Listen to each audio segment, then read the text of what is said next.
నమస్తే, welcome to our channel. ప్రస్తుతం అంతా పొలిటికల్ అనలిస్ట్ అడిస్మిల్లి శ్రీనివాసరావు గారు ఉన్నారు. మాట్లాడే ప్రయత్నించదు. నమస్తే అండి. నమస్కారం అండి. మనం చూసాం జగన్మోహన్ రెడ్డి గారి హయాంలో వైజాగ్లో ఋషికొండ పైన ఒక పెద్ద ప్యాలెస్ అయితే కట్టడం జరిగింది. దాని ఒక వ్యయం 500 కోట్లకు పైమాటే ఉంది. అయితే ప్రస్తుతం డిప్యూటీ సీఎం పవన్ కళ్యాణ్ గారు ఋషికొండ పైన ఆ ప్యాలెస్ని పర్యటించడం అయితే జరిగింది. చూస్తే ఆ సీలింగ్ అయితే బొక్క పడిపోయి కింద పడిపోయి ఉన్నాయి, ఒక శిథిలాలనే కూడా. సో ఎలా చూస్తారండి? అంత ఖర్చు పెట్టి కట్టిన ఒక ప్యాలెస్ ఇప్పుడు చూస్తే ఏమో అలా ఉండిపోయింది, ఎందుకంటారు? ఇప్పుడు జగన్మోహన్ రెడ్డి ఏమనుకున్నాడంటే తన అధికారం శాశ్వతం, తను తిరగలేదు, 30 ఏళ్ల పాటు మనమే ఉంటాం, బటన్ నొక్కి డబ్బులు వేస్తున్నాం, పేద ప్రజలనే వాళ్ళ తాలూకు వాళ్ళని చులకనగా చూసాడు. ఓకే, అంటే మనం సమాజాన్ని కులాలుగా, మతాలుగా, ప్రాంతాలుగా విడదీసి కొంతమందికి మనం డబ్బులు ఇచ్చి మనం ఫ్యాక్షన్ మనస్తత్వం అన్నమాట. అలాగే మనం చేసుకున్నాం, శాశ్వతంగా ఉంటామని చెప్పేసి అనుకుని ఒక బరిదిగింపు వ్యవహారం చేశాడు. ఎన్జిటి రూల్స్కి విరుద్ధంగా, వాళ్ళ ఆదేశాలకు విరుద్ధంగా కోర్టు ఆదేశాలను బేఖాతరు చేసి ఋషికొండ ఓ ప్యాలెస్ కట్టాడు. ఓకే, అలాంటి ప్యాలెస్లు చాలా నిర్మించాడు, కానీ ఋషికొండ ప్యాలెస్ అనేటువంటిది ప్రత్యేకం. అవును. ఎందుకంటే ఒక రాజ భవనం మాదిరి అంటే ఒక రకమైన ఎత్తైన ప్రదేశంలో ఒక విలాసవంతమైన భవంతిలో ఉంటే ఒక రకమైన ఆత్మవిశ్వాసము, ధైర్యము, ఒక రకమైన ప్రౌడ్నెస్ ఉంటుంది. అలా ఫీల్ అవ్వాలి ప్రజలు. వీళ్ళందరికంటే నేను హైనెస్ చూపించాలనుకున్నా. నిజంగానే బాగా కట్టేయడం అనుకున్నారు. అతనికి కొంతమంది పెయిడ్ బ్యాచ్ ఉన్నారు. అతనికి అంటే ఛానల్స్ పెట్టుకుని అటో మాట ఇటో మాట అప్పభావన ఆడుకున్న ఈ బ్యాచ్ ఉన్నారు కొంతమంది. బ్రహ్మాండం అద్భుతంగా కట్టించి దాన్ని ఏం చేయాలో తెలియట్లేదు వీళ్ళకి. అని ఏదైనా చేస్తే అలా మీద అడిపోద్దని చెప్పేసి ఆగారు. దీని బొమ్మ ఏంటో చూద్దాం, జగన్మోహన్ రెడ్డి ఏ పని చేసినా ఇలాగే ఉంటుంది, అధ్వానంగా ఉంటుంది అనేటువంటిది బాబు గారు తెలుసు కాబట్టి దాన్ని అలాగ ఆపాడు.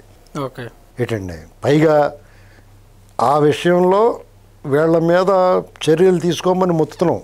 మరి ఎప్పుడు మొదలెడతారో తెలియదు. అక్కడ ఎన్జిటి రూల్స్కి వాళ్ళ ఆదేశాల విరుద్ధంగా కొన్ని నిర్మాణాలు జరిగినాయి. అప్పుడు పోర్టు కమిషనర్లు కూడా లోపలికి వెళ్ళలేదు. అప్పుడున్న అధికారులు బాధ్యులు, కాంట్రాక్టర్ బాధ్యుడు, ఆ ప్రభుత్వ ఆదేశాలు ఇచ్చిన బాధ్యుడు జగన్మోహన్ రెడ్డి గారు బాధ్యుడు.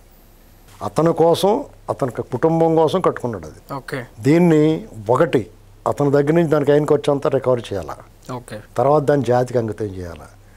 ఏ జాతికి అంకితం చేయాలంటే గిరిపుత్రులు, గంగపుత్రులు, బడుగు బలహీన వర్గాలకి అప్పచెప్పాలి. అది వాళ్ళకు తాలూకు గిరిపుత్రులు, ట్రైబల్స్, వాళ్ళ ఉత్పత్తులు అన్నీ అక్కడ తెచ్చుకుని అమ్ముకోవడానికి అదొక ఎగ్జిబిషన్లో వాడుకోవాలి.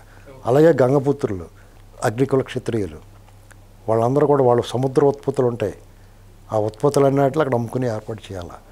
లైవ్ ఇవ్వాలా, ఎండిపోయినాయి అమ్మ, ఎండు చేపలు, ఎండు రొయ్యలు కూడా అమ్మాలి అందులో. ఓకే, వాళ్ళకి టికెట్ పెట్టాలి, దర్శనీయ స్థలంగా చేయాలి. జగన్మోహన్ రెడ్డి ఇంత సొమ్ము దుర్వినియోగం చేసి, ప్రజాధ్వనాన్ని దుర్వినియోగం చేసి తన కోసం ఎలా కట్టుకున్నాడో, ఈ ప్రభుత్వం ప్రజల కోసం దాన్ని ఎలా మార్చింది. విలాసవంతమైన జీవితం కొంతమందికే కాదు, ఎవరికైనా సరే. షాపింగ్ మాల్స్లోనూ పెద్ద పెద్ద మాల్సే కాదు, గంగపుత్రులకి, గిరిపుత్రులకి కూడా ఇటువంటి దాంట్లో అవకాశం కల్పించింది అనేటువంటి అవకాశాన్ని ఇవ్వాలి. ఆ పని చేయాలని చెప్పి డిమాండ్ చేస్తూ ఉన్నాను నేను. ఎందుకంటే ఆ డబ్బు మాత్రం వాళ్ళ దగ్గర నుంచి రికవర్ చేయాలి. నిన్ను ఎవడ కట్టమన్నాడు రా, ఇది మీకు పోగిరి సినిమాలో ఆలీ ఏమంటాడంటే బ్రహ్మానందాన్ని అతలు బాగుంటాడు అంటే నిన్ను ఎవడు అడిగాడు రా అని అడుగుతాడు కదా. అలాగా నిన్ను ఎవడ కట్టమన్నాడు రా అని సేమ్ అదే టోన్లో అడగాల.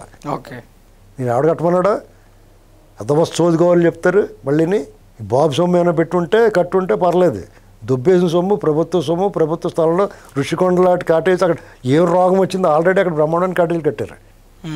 ఎప్పుడో కాదు, 99 జస్ట్ 98 ఆ ప్రాంతంలో కట్టారు దాన్ని. ఓకే, అప్పటికి ఎన్నాళ్ళు అయిపోయింది. అది బ్రహ్మాండంగా ఉంటుంది, అది ఒక మంచి వ్యూ ఉంటుంది. అంటే సందర్శకులకు అవకాశం లేకుండా, పర్యాటకులకు అవకాశం లేకుండా నువ్వు మీ కుటుంబం ఉంటే సరిపోద్దా? 25 లక్షలు 20 లక్షల బాత్రూములు, అందులో ఆ కమోడ్లో కూర్చుంటే సముద్రం చూస్తానికి కానీ రాదా మీకు? దాని ఏదో పెద్ద గొప్ప కింద చెప్తారు. ఎవరికి ఉపయోగం? నిరుపయోగం. ఎవరికి ఉపయోగం అది? అందుకనే దాన్ని ఒక దర్శనీయ స్థలం కింద దాన్ని చూడటానికి టికెట్ పెట్టాలి. ఈ దేశమంతా ఒక దుర్మార్గుడైన దుబరా చేసే ఒక విలాసవంతమైన జీవితాన్ని కోరుకునే పాలకుడు ఉంటే ఈ పరిస్థితులు ఎలా ఉంటే, ప్రజాధనం ఎలా దుర్వినియోగం చేస్తాడనేటువంటి చూపించడంగానే టికెట్ పెట్టాలి. దాన్ని ప్రజాక్షేమం కోరి, సంక్షేమం కోరి, బడుగు బలహీన వర్గాలకి వాల్యూ ఇచ్చే ముఖ్యమంత్రి లేకపోతే పాలక వర్గం ఏం చేస్తుంది అనేటువంటి చూపించడానికి వీళ్ళందరికీ ఇవ్వాలి. ఇక్కడ అటవీ ఉత్పత్తులు కానీ, సముద్ర ఉత్పత్తులు కానీ అక్కడ అమ్మాలి. దర్శనీయ స్థలం చేయాలి, దాన్ని ఒక టూరిస్ట్ ప్లేస్ చేయాలి, టికెట్ పెట్టాలి. అప్పుడు వీళ్ళు జబ్బు కడద్ది. ఇప్పుడు అక్కడ ఆల్రెడీ ఊడిపోతున్నాయండి. ఇప్పుడు దాని నాణ్యత పరీక్షించాలా. అవును. పవన్ కళ్యాణ్ గారు వెళ్ళి చూసేటప్పుడు పైనుంచి కింద పడిపోయి ఉన్నాయి అక్కడ, సీలింగ్లు అయ్యి ఊడిపోతున్నాయి. అసలు ఏంటిది, నువ్వు ఇంత డబ్బు ఖర్చు పెట్టి అక్కడ కూడా తప్పుడు వ్యవహారమే, నాణ్యత లేకుండా కట్టాడు.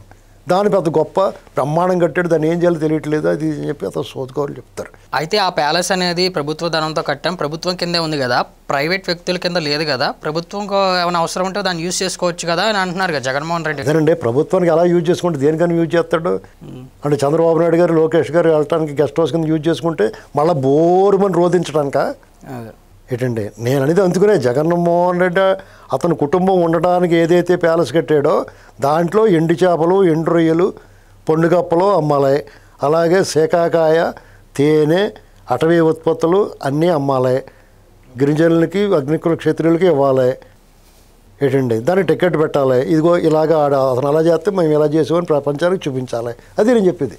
ఓకే ఓకే అండి, థ్యాంక్ యూ వెరీ మచ్.